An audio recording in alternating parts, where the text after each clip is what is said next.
और इसमें भी हमने जो टॉपिक स्टार्ट किए थे वो क्या था, हमने triangular rule of vector addition, ठीक है, इसे हम पढ़ चुके हैं स्टूडेंट्स। और आज हम स्टार्ट करेंगे polygon rule of vector addition, ठीक है। और उसके जस्ट बाद भी हम parallelogram law of vector addition जो काफ़ी इंपॉर्टेंट है उसको भी स्टार्ट करेंगे, ठीक है। फिर हम कंपोजिशन या रिजोल्यूशन को फिर स्टार्ट करेंगे। तो आज हम बात करेंगे students polygon rule of vector addition. तो देखिए स्टूडेंट्स क्या होता है polygon rule of vector addition, ठीक है। तो स्टूडेंट्स में होगा क्या कि इसमें होंगे मोर देन 2 वेक्टर, ठीक है। मोर देन 2 वेक्टर जब भी होते हैं तो हम उसका रिजल्टेंट कैसे फाइंड आउट करते हैं, उसके लिए हमारे पास होता है polygon rules of vector addition, ठीक है। पॉलीगन रूल अप्लाई करेंगे और उसके बाद हम उसको सॉल्व कर देंगे, ठीक है। स्टूडेंट थोड़ा सा जो इसमें हम स्टेप लेंगे वो ट्रायंगुलर रूल की तरह लेंगे, ठीक है। तो देखिए इसमें हो क्या रहा है, वेक्टर ए है, बी है, सी है और डी है। इन वेक्टर को आपको ऐसे जोड़ देना, ठीक है। जोड़ने का मतलब आपको पता है ना स्टूडेंट्स, इसका टेल हो गया, इसका टेल हो गया, ठीक है। आपस में जोड़ने पहले देखो, और इसकी डायरेक्शन चेंज नहीं करनी है स्टूडेंट, ठीक है। मैं जो भी जोड़ रहा हूँ तो according to property of vector law, ठीक है। वेक्टर की जितनी प्रॉपर्टी उसके अकॉर्डिंग मैं इनको जोड़ रहा हूँ आपस में। क्या था translation of vector addition, translation जो प्रॉपर्टी है उसके अकॉर्डिंग मैं क्या कर रहा हूँ इनको आपस में जोड़ रहा हूँ, ठीक है। इससे इसको जोड़ दिया मैंने, फिर इसके टेल से इसके टेल को जोड़ा, फिर डी लास्ट में से जोड़ा, और जो मेरे को ये आर देगा वो रिजल्टेंट देगा, ठीक है। याद रहे सबकी डायरेक्शन देखिए कहीं भी चेंज नहीं होगी, ठीक है। डी है तो डी इस डायरेक्शन में, बी ये है तो बी को ऐसे जोड़ना है, ठीक है। और मैंने ऐसे उसे शिफ्ट करा है तो ट्रांसलेशन की प्रॉपर्टी अप्लाई करके कर रखा है, ठीक है। तो स्टूडेंट देखिए जब तक इसमें आपको कुछ नहीं करना है, आप जैसे पहले ए और बी के बीच जब निकालोगे रिजल्टेंट निकालोगे तो ऑब्वियसली क्या होगा, इसका आर रिजल्टेंट होगा, ठीक है। तो आर इक्वल टू क्या लिख सकते हो आप, ए प्लस बी, ठीक है। मैं इसको आपको स्प्लिट करके दिखा देता हूँ थोड़ा, यहाँ पे देखिए इसमें, ठीक है। मैं आपको डायग्राम बताता हूँ, ये ए है, ये बी है, उसके बाद यहाँ पर आपका सी है और ये डी है, ठीक है। और ये आर के आपका रिजल्टेंट है, ठीक है। तो आप पहले इन दोनों के बीच में निकाल लो, सपोज ए बी और सी और डी, ठीक है। तो ये जब फर्स्ट वाला सॉल्व करोगे तो ऑब्वियसली ये आर आ जाएगा ना, ये आर इक्वल टू क्या लिखेंगे इसको, ए प्लस बी। आपने ट्रायंगुलर रूल पढ़ रखा है, ठीक है। मैं इसको ट्रायंगुलर रूल की तरह इसको सॉल्व कर रहा हूँ। तो R equal to A plus B आ गया, ठीक। इसको आर डैश बोल दो अभी लास्ट में, कोई बात नहीं, ठीक है। तो ये आ गया। अब मेरे पास वेक्टर कितने बचे, ए के बचा है और एक सी वाला बचा और एक डी वाला बचा, ठीक है। हालांकि स्टूडेंट थोड़ा डायग्राम ये टेढ़ा मेढ़ा हो रहा है जरूर, लेकिन आप उसको सही करके बनाएंगे, ठीक है। तो ये क्या है, R equal to A plus B वाला है और ये क्या है आपका आर डैश है, ठीक है। तो अब रिजल्टेंट क्या होगा स्टूडेंट, अगला रिजल्टेंट होगा ये होगा, ठीक है। तो अगला रिजल्टेंट ये, तो इसका रिजल्टेंट कैसे निकालेंगे, आर डबल डैश बोल दिया मैंने, suppose R double dash equals to A plus B plus C, ठीक है। तो ये ऑलरेडी डी था यहाँ पर, ठीक। और नेक्स्ट रिजल्टेंट निकलेगा आर, ये आर डैश तो यहाँ पर था, और ये आर डबल डैश इसको लिख दीजिए, आर डबल डैश की वैल्यू है ए प्लस बी प्लस सी, ठीक है। ये डायरेक्शन इस तरह से, ये डायरेक्शन थोड़ा आपको देखो मैं ऐसे बना रहा हूँ लेकिन आप ऐसे बनाना स्टूडेंट थोड़ा ना, मैं इसके अकॉर्डिंग बता रहा हूँ। ये डी है, ये डी वेक्टर है, ये मैंने जो लास्ट में मैंने रिजल्ट निकालना है डायरेक्शन यहाँ को है, ठीक है, यहाँ पर ये। और जो ये लास्ट वाला वेक्टर था ये, ठीक। यहाँ पर आएगा स्टूडेंट्स ये R double dash is equal to A plus B plus C, ठीक है। और ये आर डैश है, तो आप देखो इन दोनों का रिजल्टेंट ये होगा, ठीक है। तो फाइनली हम क्या करेंगे, R dash is equal to लिख देंगे सॉल्व करके। फिर मैं इसको यहाँ पर बनाता हूँ स्टूडेंट्स, देखिए यहाँ पर ध्यान से देखिएगा, ये आर डैश, ठीक है। यहाँ पर मैं इसको ऐसा भी लिख सकता हूँ, डायग्राम आप थोड़ा सा कंफ्यूज मत होना, इसको मैं ऐसे भी लिख सकता बनाने के लिए, लेकिन मैं आपके वो इसके डायग्राम के अकॉर्डिंग समझाने की कोशिश करता हूँ। ये डी है, ठीक है, ये डी था, डी वेक्टर, और ये था तुम्हारा, ये आपस में जुड़े रहेंगे, ठीक है। ये आर डबल डैश है, आर डबल डैश की वैल्यू कितनी है, ये आपकी ए plus B plus C vector, ठीक है। और जो लास्ट में आएगा स्टूडेंट्स ये होगा आपका आर डैश, और आर डैश की वैल्यू कितनी होगी, आर डैश की वैल्यू होगी इनका सम, यानी जो आर डैश होगा वो क्या देगा मेरे को, ये देगा आपका A plus B plus C plus D, ठीक है। तो ये पॉलीगन रूल था स्टूडेंट्स, मैंने क्या कर रखा है बेसिकली ट्रायंगुलर रूल को ही अप्लाई कर रखा है, ठीक है। तो इसमें देखिए इसमें कुछ इस टाइप का करते हैं, देखिए यहाँ पर। तो इसमें मैंने क्या कर दिया लास्ट में, इसमें मैंने जोड़ दिया A plus B plus C plus D, ठीक है। यानी आपके पास इतने डिफरेंट वेक्टर होंगे तो आपको क्या करना है, उसके डायरेक्शन के अकॉर्डिंग इनको एडजस्ट करना है ऐसे, ठीक। उसके उनको जोड़ देना है सिंपली, ठीक है। तो इसको बोलते हैं पॉलीगन रूल बोलते हैं, ठीक। हम पढ़ेंगे parallelogram law of vector addition. इससे पहले हमने पॉलीगन रूल्स को पढ़ा था स्टूडेंट्स, और ये भी कंपोजिशन ऑफ वेक्टर का ही एक पार्ट है जो काफ़ी इंपॉर्टेंट है, ठीक है। तो स्टूडेंट्स में ये होता है ना पैरेललोग्राम लॉ में, एक मैं आपको सिंपली एग्जांपल से समझाने की कोशिश करता हूँ। सपोज एक आपका फोर्स क्यू फोर्स है और एक पी फोर्स, ठीक है। जैसे आपने कट ऑफ वॉल देखा होगा और बो एरो देखा होगा, तो आप क्या करते हो, किसी बॉडी को जब पीछे खींचते हो, ठीक है, इसको पीछे जब खींचते हो तो बॉडी क्या करता है, किसी एक डायरेक्शन में चल जाता है, ठीक है। ना तो देखो ना, आप जब पीछे खींचते हो बो एरो को, तो एरो क्या करता है, एरो ना तो क्यू के डायरेक्शन में जाता है ना तो पी के डायरेक्शन में जाता है, ठीक है। वो क्या होता है, इसके बीचों बीच कहीं निकल जाता है, ठीक है। तो वो क्या है, वो क्या है आपका रिजल्टेंट फोर्स, ठीक है। रिजल्टेंट फोर्स क्या होता है, इन दोनों का रिजल्टेंट मिल के, मतलब कितना आपने यहाँ भी कुछ फोर्स यहाँ लगाया, कुछ फोर्स यहाँ लगाया, ठीक है, और किसी एंगल में लगा रखा है फोर्स, तो क्या होगा, ये जो आर होगा वो आपको क्या देगा, एक पूरा का पूरा रिजल्टेंट फोर्स देगा आपको, ठीक है। मतलब एक्चुअल में उस एरो पर कितना फोर्स लगा होगा ये आर हमको बताएगा, ठीक है ना। तो इस आर को कैलकुलेट करने के लिए हम लोग क्या करते हैं स्टूडेंट्स, पैरेललोग्राम लॉ को अप्लाई करते हैं। ये हम पैरेललोग्राम लॉ इसलिए अप्लाई करते हैं स्टूडेंट, क्योंकि जब हम ये आर जो ये फोर्स है, सपोज पी और क्यू फोर्स है, तो हम ये मान के चलते हैं कि जो फोर्स है किसी पैरेललोग्राम के आर्म्स पर लगने वाला फोर्स के इक्वल है, ये मान के चलते हैं, ठीक है। और तब हम क्या करते हैं, इस आर को कैलकुलेट करते हैं। एक छोटा डेरिवेशन है, देखिए क्या होता है, पहले इस लॉ को देखते हैं स्टूडेंट, ठीक है। ओके, तो देखिए when two vector are added by their adjacent side, ठीक है, यानी टू वेक्टर है, सपोज मैंने पी वेक्टर ले लिया, एक क्यू वेक्टर ले लिया, आप इसको मान लो वेक्टर मतलब फोर्स भी मान सकते हो, ठीक है। फिलहाल इसमें वेक्टर बोल देखा, एक पी वेक्टर है और एक क्यू वेक्टर है और उनकी एडजेसेंट साइड ऐसे आपस में मिली हुई है, ठीक है। Then make a imaginary parallelogram if we, फिर हम क्या करते हैं कि एक इमेजनरी पैरेललोग्राम बनाते हैं, ठीक है, इसको प्रूव करने के लिए parallelogram if we make a diagonal, ठीक है। अगर हम उसके बीच में एक डायगोनल बनाते तो it gives the resultant as well as direction of two vectors, ठीक है। तो ये क्या देता है, हमें रिजल्टेंट देता है और क्या देता है, डायरेक्शन भी देता है, ठीक है। यानी जो पी है, पी वेक्टर क्या है, आर जो रिजल्टेंट है वो पी वेक्टर से अल्फा डायरेक्शन जा रहा है, या जो क्यू वेक्टर है वो आर से बीटा डायरेक्शन जा रहा है, ठीक है। यानी जो रिजल्टेंट है वो क्यू वेक्टर से बीटा में डायरेक्शन में है, और जो रिजल्टेंट है वो क्यू वेक्टर से पी वेक्टर से अल्फा डायरेक्शन में, ठीक है ना स्टूडेंट्स। ये इसका मीनिंग होता है, ठीक। इसको प्रूव करने से पहले थोड़ा सा मैं इसको आपको समझा देता हूँ। सपोज ये पी क्यू है, जैसे क्यू वेक्टर है, तो पैरेललोग्राम लॉ से मैं क्या करूँगा, मैं देखो यहाँ पर क्या है, क्यू वेक्टर है, तो मैं क्या करूँगा, इसके यहाँ पर जब मैं इसको एक ऐसे करके लाइन खींचूंगा ना, तो पैरेललोग्राम की दो साइड्स क्या होते हैं, दोनों साइड क्या होते हैं, सेम होते हैं, ठीक है।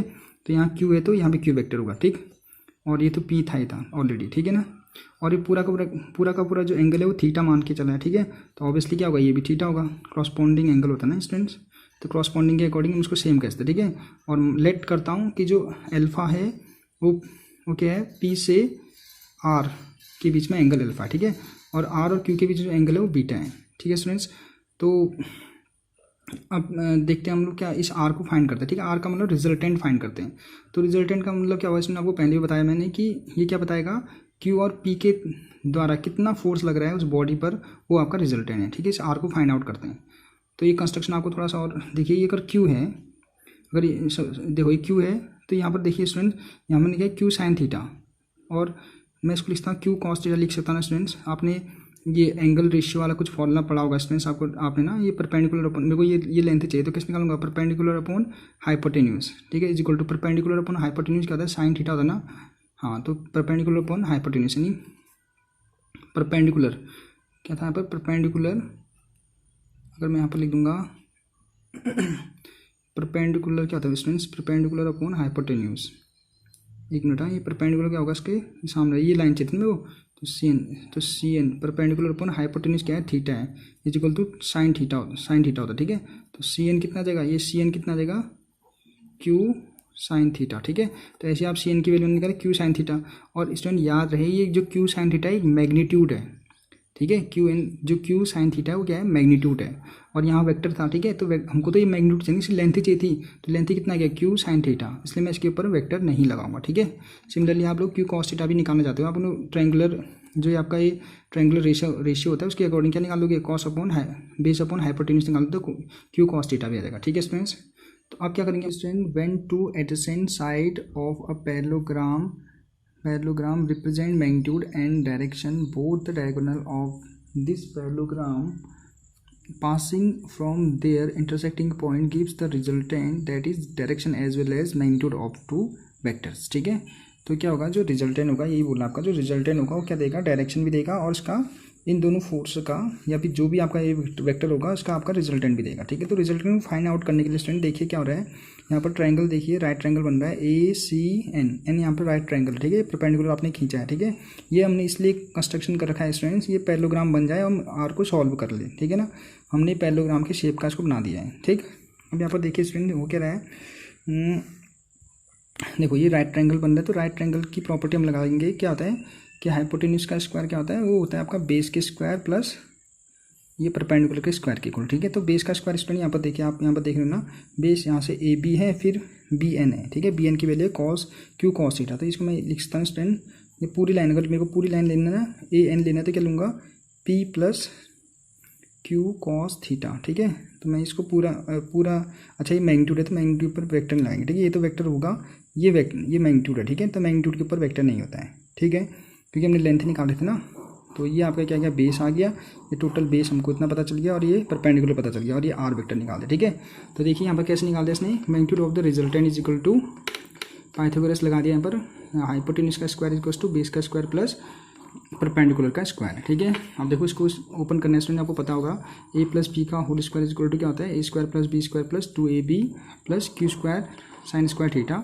इसको सॉल्व करना है स्टूडेंट्स, बी स्क्वायर प्लस, अच्छा देखिए क्यू स्क्वायर कॉस थीटा और यहाँ क्यू स्क्वायर साइन थीटा है। ये देखो आपने पढ़ रखा है स्टूडेंट्स, चलो यहाँ से अगर मैं क्यू स्क्वायर, इन दोनों को मैं अगर साथ ले लूँ, क्यू स्क्वायर को बाहर ले लूँ, तो यहाँ से sign square theta plus cos square theta, इसकी वैल्यू 1 हो जाएगी ना स्टूडेंट, तो यहाँ पे क्यू स्क्वायर बचेगा। ठीक है, तो यहाँ पी स्क्वायर था और यहाँ से क्यू स्क्वायर आ गया। ठीक है, प्लस 2pq कॉस थीटा और ये 2pq कॉस थीटा। ठीक है, तो यहाँ से आर हमको पता चल गया, R is equal to root P square plus Q square plus 2pq cos theta. ठीक है स्टूडेंट, तो ये क्या होगा, इसका रिजल्टेंट होगा। ठीक है, यानी दो वेक्टर होंगे हमारे पास PQ, तो उनके बीच में जो रिजल्टेंट होता है उसकी वैल्यू इतनी होती है। ठीक है, और वो किसी न किसी एंगल पर होंगे तब।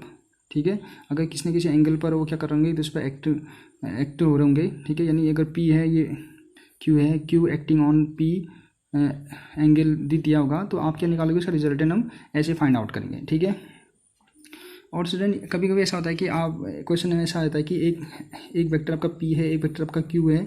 ठीक है, उनका तो ये क्या आएगा, यहाँ से रिजल्टेंट भी दिया होगा आपको, रिजल्टेंट या नहीं दिया होगा, आर दिया होगा, आर की वैल्यू दी होगी। और बताइए कि जो रिजल्टेंट है वो P से किस डायरेक्शन में, P से उसकी डायरेक्शन क्या होगी रिजल्टेंट की। ठीक है, कभी ये पूछ लेते हैं तो हम क्या कर लेते हैं, डायरेक्शन ऑफ द रिजल्टेंट भी निकाल सकते हैं। ठीक है, आई बात समझ में, तो डायरेक्ट हमको डायरेक्शन निकालनी है, तो हम क्या करेंगे, हम देखो हम tan alpha is equal to Q sine theta upon P plus Q cos theta. ठीक है, कैसे निकाले सुनिए, यहाँ पर देखिए थोड़ा मैं आपको बताता हूँ। देखो यहाँ पर इसने क्या लिखा है, tan अल्फा लिखा है। ठीक है, तो देखो tan अल्फा का मतलब ये हो गया। ठीक है, tan alpha equal to perpendicular upon hypotenuse हो गया। ठीक है, मतलब रिजल्टेंट क्या निकाल के, क्यू का जो रिजल्टेंट की जो डायरेक्शन है वो किसके अलोंग है, अलोंग द P डायरेक्शन। ठीक है, P डायरेक्शन के अलोंग क्यू की, मतलब P डायरेक्शन के अलोंग ये जो रिजल्टेंट है उसकी डायरेक्शन अल्फा मान रखा है, और ये क्यू के अलोंग जो रिजल्टेंट की जो डायरेक्शन है वो बीटा मान रखा है सपोज यहाँ। ठीक है, तो हम अल्फा फाइंड कर रहे हैं, तो अल्फा फाइंड करने के लिए स्टूडेंट यहाँ पर देखिए इसने tan ले रखा है।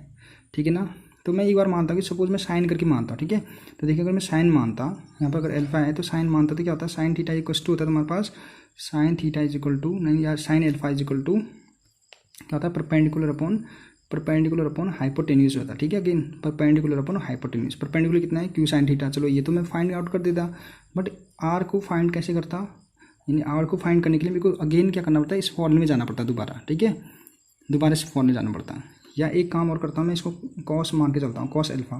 तो कॉस अल्फा इक्वल टू क्या होता है, बेस अपॉन हाइपोटेन्यूज। बेस कितना है, P plus Q cos theta upon hypotenuse R. फिर से मेरे को क्या करना पड़ता है, आर को फाइंड आउट करना पड़ता है। ठीक है, लेकिन कभी कभी क्वेश्चन डायरेक्ट आ जाता है कि बताइए रिजल्टेंट का P के अलोंग कितना एंगल है। ठीक है, तो हम इसलिए क्या करते हैं कि एक ऐसा रिलेशन निकालते हैं जिसमें आर ना हो। ठीक है, इसलिए हम लोग यहाँ पे क्या लेते हैं, tan अल्फा लेते हैं। ठीक है, tan अल्फा तभी निकालते हैं, tan अल्फा इक्वल टू क्या होता है, परपेंडिकुलर अपॉन हाइपोटेन्यूज होता है, सॉरी परपेंडिकुलर अपॉन बेस होता है। ठीक है, हाँ परपेंडिकुलर अपॉन बेस होगा, तो परपेंडिकुलर अपॉन बेस यानी अल्फा के अकॉर्डिंग है, तो परपेंडिकुलर क्या है यहाँ पर क्यू साइन थीटा है, और बेस कितना है, बेस आपका P plus Q cos theta, P plus Q cos theta, ठीक है ना स्टूडेंट्स। या ऐसा भी कह सकता है कि क्यू के अलोंग इस रिजल्टेंट का डायरेक्शन क्या होगा, तो आप क्या करोगे, अगेन इसमें भी वही करोगे, परपेंडिकुलर अपन हाइपोटेन्यूज, तो परपेंडिकुलर क्या होगा स्टूडेंट, यहाँ पर होगा आपका इसका ना, तो देखिए ये ऊपर शिफ्ट हो जाएगा, ठीक है, और ये यहाँ शिफ्ट हो जाएगा, तो क्या होगा परपेंडिकुलर क्या, पी साइन थीटा क्या होगा, यहाँ पर ये क्यू साइन थीटा, तो यहाँ पर पी आप लोग निकाल लेना स्टूडेंट, यहाँ पर क्या होगा पी साइन थीटा अपॉन क्या हो जाएगा, ये यहाँ शिफ्ट हो जाएगा और ये यहाँ हो जाएगा ना, तो यहाँ हो जाएगा तुम्हारा Q plus P cos theta, ठीक है, देखो Q plus P cos theta, ठीक है। अब देखिए स्टूडेंट थोड़ा इसको मैं याद करने का तरीका आपको बता देता हूँ, ठीक है, बाकी आपको ये एग्जैक्ट ऐसे याद रखना है, लेकिन याद करने का मैं तरीका बताता हूँ, ठीक है। अगर आपको अल्फा के अलोंग बोल रहे हैं, तो आपको क्या करना है स्टूडेंट्स, अल्फा के अलोंग ये डायरेक्शन है, ठीक है, अल्फा क्या है, पी के अलोंग डायरेक्शन है, तो जिसके अलोंग बोल रहे हैं यहाँ पर मैं आपको और निकाल के दिखाऊँ, जैसे 10 अल्फा बोल रहा है, ठीक है, 10 अल्फा बोल रहा है, तो आप कैसे निकालोगे, पहले जिसके अलोंग बोल रहे हैं, सपोज पी के अलोंग बोले तो पी को यहाँ अकेले रख दोगे, ठीक है, पी को अकेले रख दोगे, बाकी Q sine theta upon Q cos theta, फिर ये लिख दोगे, ठीक है ना। अल्फा के लॉन्ग पी को अकेले रखना है, देखिए यहाँ पर अल्फा के लॉन्ग पी को अकेले रख दिया और Q sine theta upon Q cos theta लिख दिया, ठीक है। अगर बीटा के लॉन्ग बोलेगा तो क्यू को अलग लिख दोगे और ऊपर लिख दोगे पी साइन थीटा अपन पी कॉस थीटा, ठीक है ना स्टूडेंट्स।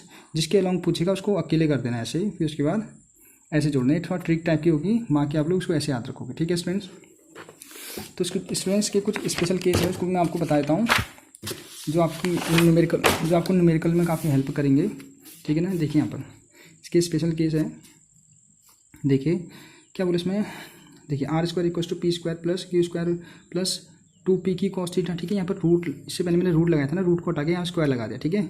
ये हमारा रिजल्टेंट निकाल का फॉर्मूला था, और डायरेक्शन ऑफ रिजल्टेंट क्या होता है, 10 अल्फा इक्वल टू अल्फा यानी पी के अकेले छोड़ दिया, क्यू और क्यू को ऐसे लिख दिया, ठीक है। ये हमारा ये जो अभी तक निकाल गया वो है, ठीक है। अब देखते हैं स्टूडेंट क्या होता है। तो पहला केस है थीटा इक्वल टू 0, अगर एंगल 0 मतलब दोनों वेक्टर, मतलब आप क्या, एक क्यू वेक्टर हो और एक क्यू पी वेक्टर हो, ठीक है, पी और क्यू वेक्टर हो, उनके बीच में एंगल 0, एंगल 0 का मतलब पी भी यहीं हो क्यू भी हो, इनके बीच में एंगल क्या होगा, 0 हो, ठीक है। ये क्यू वेक्टर है, पी वेक्टर है, दोनों के बीच में एंगल 0 हो, उस केस में क्या होगा, ठीक है, यहाँ 0 रख दीजिए, ये 0 रखेंगे तो कॉस 0 की 1 हो जाएगी, ठीक है। और यहाँ पर R square equal to P square plus Q square plus 2pq आ जाएगा, ठीक है। तो पी तो मैं ये फॉर्मूला बन जाएगा ना स्टूडेंट्स, कौन सा फॉर्मूला बन जाएगा ना, पी प्लस क्यू का होल स्क्वायर वाला। तो यहाँ पर बनाने रखा है, आप समझ तो गए होंगे ना स्टूडेंट्स। देखिए यहाँ पर क्या लिखा होगा, ये बन जाएगा आपका, जब अगर आप थीटा की जगह 0 रख दोगे तो बनेगा R square equal to P plus Q square plus 2pq, ठीक है। तो इसको लिख देंगे R equal to P plus Q का होल स्क्वायर, ठीक है। यहाँ पे स्क्वायर था तो स्क्वायर से स्क्वायर हट गया, तो R equal to P plus Q, ठीक है। जब भी एंगल 0 होगा तो उसमें क्या होगा, जो रिजल्टेंट होगा दोनों के सम के इक्वल होगा, ठीक है। दोनों का सम यानी अगर एक वेक्टर 4 है, एक वेक्टर 3 है, तो इनका रिजल्टेंट कितना होगा, 4 और 3 कितना होता है, 4 और 3 7 हो जाएगा, ठीक है। तो उस टाइम में रिजल्टेंट 7 हो जाएगा, ठीक है, जो कि क्या होगा आपको मैक्सिमम वैल्यू देगा, ठीक है। मतलब मैक्सिमम रिजल्टेंट कितना हो सकता है, 7 हो सकता है, ठीक है। ये मैक्सिमम आपको क्या देगा उस टाइम में, मैक्सिमम रिजल्टेंट देगा। यहाँ पर मैक्सिमम भी लिख दो, मैक्सिमम आपका 7 रिजल्टेंट हो सकता है, ठीक है। यानी उसका सम जो होता है 7 तक हो सकता है, 1 से 7 तक कुछ भी आ सकता है इसका नंबर, ठीक है। दो वेक्टर को जोड़ोगे तो आपको जैसे 4 और 3 को जोड़ोगे तो या तो 5 भी आता है, 6 भी आता है, ठीक है, 4 भी आता है, वो कहाँ से कहाँ तक आएगा, 7 तक आएगा, तो ये मैक्सिमम दे देगा। और उस कंडीशन में उसका एंगल कितना होगा, अल्फा कितना होगा, तो अल्फा की अगेन आप क्या कर दो, यहाँ पर थीटा की जगह 0, यहाँ भी 0 रख दो, साइन 0 के लिए 0, तो ओवर पूरा 0 बन जाएगा, ठीक है। तो 10 अल्फा इक्वल टू 0, तो अल्फा 0 कहाँ पर होता है, अल्फा 0, 10 अल्फा की वैल्यू 0, वो 0 पर ही होता है, ठीक है। तो अल्फा बराबर 0 दे देगा आपको एंगल, और आर भी क्या होगा, सेम डायरेक्शन में होगा इसका मतलब, ठीक है। यानी उसका रिजल्टेंट भी क्या होगा, दोनों का रिजल्टेंट इसी डायरेक्शन में होगा कहीं, ठीक। दूसरा केस पढ़ते हैं स्टूडेंट, जब थीटा बराबर 180 हो। अब थीटा बराबर 180 का मतलब देखो, एक वेक्टर यहाँ को होगा, एक वेक्टर यहाँ को, यानी एंटी पैरेलल होंगे दोनों के एक दूसरे के, ठीक है। तो एंटी पैरेलल के केस में क्या होगा स्टूडेंट्स, तो एंटी पैरेलल के केस में क्या होगा, आपका फाइनल रिजल्ट अगेन 180 रख दोगे, ठीक है। मतलब थीटा की जगह 180, यहाँ पर 180 रख दोगे, ठीक है। तो कॉस 180 की वैल्यू -1, अगेन इसको सॉल्व करोगे तो आपका आंसर आएगा पी प्लस क्यू स्क्वायर ना पी माइनस क्यू का यहाँ पर आपको बनाना रखेगा यहाँ पर आ जाएगा आपका सॉल्व करिए पी माइनस क्यू का होल स्क्वायर आ जाएगा ना स्टूडेंट्स, ये आएगा आपका आर स्क्वायर। ठीक है, तो जब इससे कट जाएगा तो ये आएगा आपका पी माइनस क्यू आ जाएगा। ठीक है, तो स्टूडेंट्स यहाँ पर क्या लिखा है पी माइनस क्यू। ठीक है, पी माइनस क्यू भी हो सकता है स्टूडेंट्स। अगर हम क्या करें, अगर हम निकालेंगे बीटा के रिस्पेक्ट में तो वहाँ पर क्यू माइनस आर भी आ सकता है। ठीक है, किसी ने अगर बीटा माइनस अगर उसके टर्म में निकाला रिजल्टेंट तो उसका जो आएगा क्यू माइनस आर आएगा, यानी ये भी आता है ये भी आता है। ठीक है, तो स्टूडेंट उस केस में क्या होगा, कि आपको क्या करना है, अगर 180 का एंगल आ गया तो आपको क्या करना है, जो भी इन दोनों में से बड़ा वेक्टर होगा उसमें से उसको घटा देना। ठीक है, अगर यहाँ पर 5 है, यहाँ पर 4 वेक्टर, तो आपको 4 में से 5 नहीं घटाना है, आपको क्या करना है 5 में से 4 घटाना है। ठीक है, यानी सब्ट्रैक्शन क्या होगा, हमेशा बड़े में से छोटा ही होगा। ठीक है ना, लार्जर माइनस स्मॉलर होगा। एंड जो डायरेक्शन होगी वो क्या होगी, जो बड़ा वेक्टर होगा उसकी डायरेक्शन में उसका रिजल्टेंट भी होगा। ठीक है, डायरेक्शन इज लार्जर। ठीक है, मतलब डायरेक्शन हम इन दोनों के अगर क्या करना है, जो वेक्टर बड़ा है पहले बड़े में से छोटे को सब्ट्रैक्ट करना है, और डायरेक्शन भी क्या होगी हमेशा बड़े वेक्टर की ही दिशा में होगी। ठीक है, इसी के डायरेक्शन में उसका रिजल्टेंट की डायरेक्शन भी उसकी डायरेक्शन में होगी। ठीक है, और दूसरी बात इसमें ऐसा भी हो सकता है। ठीक है, एक यहाँ पर क्या होगा 4 वेक्टर 4 न्यूटन का फोर्स यहाँ लग रहा है और 4 न्यूटन का फोर्स एंटी पैरेलल लग रहा है। ठीक है, तो क्या होगा स्टूडेंट्स, हमेशा इक्वल एंड अपोजिट जो वेक्टर होंगे सेम मैग्नीट्यूड होगा उनके पास, तो उस केस में क्या होगा वो एक दूसरे को वैनिश कर देंगे, मतलब समाप्त कर देंगे। ठीक है, कैंसिल आउट होगी, उसकी वैल्यू क्या आ जाएगी 0 आ जाएगी। ठीक है, अगला केस पढ़ते हैं स्टूडेंट्स, जब थीटा इक्वल टू 60 हो तो ऑब्वियसली अगर 60 रखेंगे यहाँ तो क्या होगा 60 वैल्यू कॉस 60 वैल्यू 1.2, तो यहाँ पर 1.2 रख दिया, तो 1.2 से कैंसिल आउट होकर हमारा जो रिजल्टेंट आ रहा है R square equal to P square plus Q square plus P Q. ठीक है, तो ये रिजल्टेंट आ गया, और उस केस में क्या होगा एंगल कितना होगा, यानी 10 अल्फ़ा। जो 10 अल्फ़ा होगा उसकी वैल्यू क्या होगी theta sine 60 upon P plus Q cos 60। ठीक है, तो साइन 60 की वैल्यू कितनी होती है स्टूडेंट, आपको बताया √3 होती है अपॉन पी प्लस कॉस 60 की वैल्यू 1/2। ठीक है, तो इसको जब सॉल्व करेंगे तो आपका रिजल्टेंट आएगा, आपका जो डायरेक्शन आएगी Q √3 upon 2p plus Q। ठीक है, इस टाइप की आपकी डायरेक्शन आएगी, इसको सॉल्व कर लोगे स्टूडेंट, आपको ये Q से Q कैंसिल आउट हो गई, सॉल्व करके सपोज अल्फ़ा क्या आ जाएगा आपका, अल्फ़ा कुछ भी आ सकता है आपका, सपोज आपका 45 ही आ गया। ठीक है, 45 यानी इसको सॉल्व करके अगर 1 आ जा रहा है तो 1 का मतलब अल्फ़ा कितना, उसकी डायरेक्शन क्या होगी 45 डिग्री होगी। ठीक है, तो अल्फ़ा की क्या होगी वैल्यू 45 डिग्री आ जाएगी। ठीक है, तो डायरेक्शन पता चल जाएगी हमको। और इस केस में क्या हो सकता है कि इस केस में भी ये भी हो सकता है स्टूडेंट, जो पी और क्यू है यानी सेम मैग्नीट्यूड के हों, अगर सेम मैग्नीट्यूड के हो, यानी फिर मैं वही कह रहा हूँ कि आपको अगर 10 यहाँ 10 न्यूटन का फोर्स लग रहा है, सपोज मैं न्यूटन वेक्टर लेके चलता हूँ, 10 न्यूटन का फोर्स यहाँ लग रहा है और 10 न्यूटन का फोर्स ये लग रहा है, इनके बीच में जो एंगल है वो आपका 60 डिग्री। ठीक है, 60 डिग्री है, तो उस केस में क्या होगा, उस केस में होगा स्टूडेंट्स आपका जो रिजल्टेंट होगा उसकी वैल्यू होगी पी √3, आप रख के देख लेना। ठीक है, और या फिर क्या होगा क्यू √3, आप पी दोनों की वैल्यू मतलब पी और पी, देखो यहाँ पर पी को सॉल्व करोगे क्यू के फॉर्म में रख दोगे, या इसको करके सॉल्व रख दोगे, या करोगे क्यू को पी के फॉर्म में रख के सॉल्व कर दोगे। ठीक है, या तो पी को क्यू लिख दोगे या तो क्यू को पी लिख के सॉल्व कर दोगे, तो आपका जो आर आएगा या तो पी √3 आएगा या आएगा क्यू √3। ठीक है, उस केस में जो अल्फ़ा आएगा आपका 30 डिग्री आ जाएगा, यानी एंगल जो आएगा 30 डिग्री, आप सॉल्व यहाँ पर रख के कर लेना। ठीक, तो यहाँ पर जिसने ये ट्रिक है था याद करने की, जब भी आपके जो क्या होंगे, जब भी सेम मैग्नीट्यूड के होंगे आपके, ठीक है, यानी पी यानी सेम मैग्नीट्यूड के होंगे, एंगल 60 का होगा उस कंडीशन में, तो उसका जो रिजल्टेंट होगा वो पी √3 होगा, और एंगल कितना होगा रिजल्टेंट के साथ 30 डिग्री। ठीक है, ये याद करने का तरीका। ठीक है स्टूडेंट, तो थोड़ा सा ये यहाँ पर डायग्राम बना रखा है एक कट ऑफ बॉल का। ठीक है, जिसको आप गुलेल भी कहते हो, और एक आपका बो एरो। ठीक है, जिसको इंद्रधनुष कहते हो, सॉरी ये क्या बोलते हैं धनुष बाण। ठीक है, अगला स्टूडेंट्स, जब एंगल आपका 90 हो जाए, बस 90 हो जाए तो अगेन 90 की वैल्यू यहाँ रख दोगे, यहाँ कॉस 90 की वैल्यू कहते हैं 0, तो आपको P square plus Q square बचेगा। ठीक है, इस केस में भी हमारा क्या होगा, जब पी बराबर क्यू मैग्नीट्यूड सेम हो जाए, जब भी मैग्नीट्यूड सेम हो जाए तो उस केस में आंसर कितना आता है स्टूडेंट्स, वो आता है आपका मैग्नीट्यूड यहाँ पर सेम है, 90 का एंगल है, तो रिजल्टेंट आ जाएगा आपका पी √3 पी √2, और जो आपका एंगल बनेगा वो बनेगा आपका 45 डिग्री का। ठीक है, तो ऐसे एक लास्ट और स्टूडेंट्स, अगर एंगल थीटा बराबर 120 हो तो उस केस में आपका क्या होगा, रिजल्टेंट आएगा आपका, अगेन आप 120 रख दोगे तो 120 की वैल्यू होती है स्टूडेंट कॉस 120 की वैल्यू -1/2, ठीक है। रिजल्टेंट की जो वैल्यू आएगी R equal to P square plus Q square minus two P Q. Tan alpha की जो वैल्यू आएगी उस केस में Q√3/2p माइनस क्यू, ठीक। और यहाँ पर भी हम देखते हैं कि अगर मैग्नीट्यूड सेम हो जाए, ठीक है, यानी दोनों का मैग्नीट्यूड मतलब ये दोनों सेम हो जाए, ये और ये, ठीक है, यानी Q और P की वैल्यू अगर सेम है आपका, ये बराबर ये, ठीक है, सेम है, तो जो रिजल्टेंट होगा उसकी वैल्यू कितनी आएगी, यहाँ पर लिखा होगा रिजल्टेंट आएगा आपका स्टूडेंट्स, उस केस में P आ जाएगा, ठीक है, P आ जाएगा। नहीं देखिए स्टूडेंट, P आ जाएगा स्टूडेंट, अभी मैं बताता हूँ उसके बारे में। रिजल्टेंट P आ जाएगा और जो एंगल होगा वो क्या होगा 60 डिग्री होगा उस केस में, ठीक है। अब देखिए स्टूडेंट यहाँ पर देखिए, जब एंगल 120 का हो, 120 का हो तो उसका जो रिजल्टेंट आएगा वो आएगा तुम्हारा इन दोनों में से एक आएगा। मतलब अगर आप देखो P की वैल्यू 4 लो और Q की वैल्यू भी 4 लो, यानी ये दोनों सेम आ गए, ठीक है, तो रिजल्टेंट भी क्या आएगा 4 आएगा, ठीक है, यानी दोनों को जोड़ के आपका 4 आ रहा है आंसर।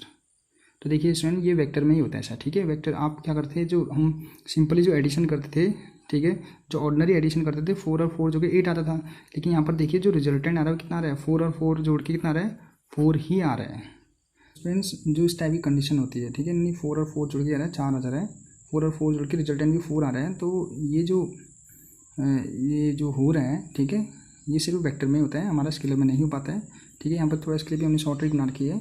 ये क्या है आपका, सेम मैग्नीट्यूड होंगे जब, तो उसके और एंगल अगर 120 हो तो जो रिजल्टेंट होगा उसकी वैल्यू P होगी, यानी मैग्नीट्यूड ही के इक्वल होगा, जो उनका मैग्नीट्यूड उनके इक्वल ही होगा, और एंगल क्या होगा 60 होगा, ठीक है स्टूडेंट्स। तो ये आपको थोड़ा क्या करेंगे स्टूडेंट, न्यूमेरिकल में आपको काफ़ी हेल्प करेंगे, ठीक। और ठीक है स्टूडेंट, इनको एक बार प्रैक्टिस करिएगा, और जो भी समझ में आए तो कमेंट्स में लिख के आप भेज देना, मैं इसका रिप्लाई दे दूँगा, सॉल्यूशन दूँगा, ठीक है। ठीक है स्टूडेंट, थैंक यू।